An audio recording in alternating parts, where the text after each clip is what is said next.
Newslink's Tony Sandlaben has the breakdown of Indiana's prominent races. Tony, what can you tell us? Well, Rachel, Emerson, good evening. Good evening, everyone. We had no shortage of excitement in last night's elections, especially here in Indiana. Todd Young was able to pull away from Evan Bayh for the Senate seat. The margin was a little surprising, not so much the outcome. Curtis Hill won the Attorney General position by a very wide margin, but the surprises really came when Jennifer McCormick beat incumbent Glenda Ritz in the superintendent race and when Lieutenant Governor Eric Holcomb beat Democrat John Gregg in the gubernatorial race.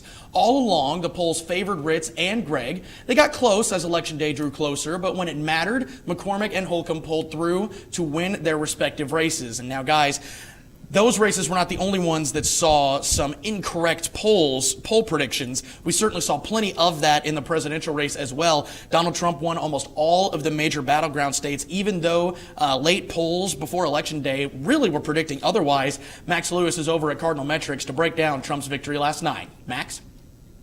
And thank you, Max. Tony, your final thoughts on the turnout for Republicans yesterday? Well, it certainly was a big night for the GOP. We saw a lot of victories. They're going to have control of the House and the Senate as well as the White House, which means ultimately they'll get control of the Supreme Court as well, considering the vacancy that needs to be filled in light of the late Antonin Scalia. But we've kind of seen this kind of control before. Three times it's really stuck out in history, and all three times really has not brought much good as far as history is concerned. The last time we saw it was in 2001 when George W. Bush was president. The Republicans had control of all three branches of government, and we saw the recession come in 2008. Before that, we saw it in the 1930s during the Franklin D. Roosevelt era. The Democrats had control of the government then, and we saw World War II. Then before that, 1928, Republicans had it again. That led to the Great Depression. So history has not been kind to one party controlling all three branches of government. And while we certainly hope that this is not an instance where history does repeat itself, Tony, thank you for joining us. Thank you for having me.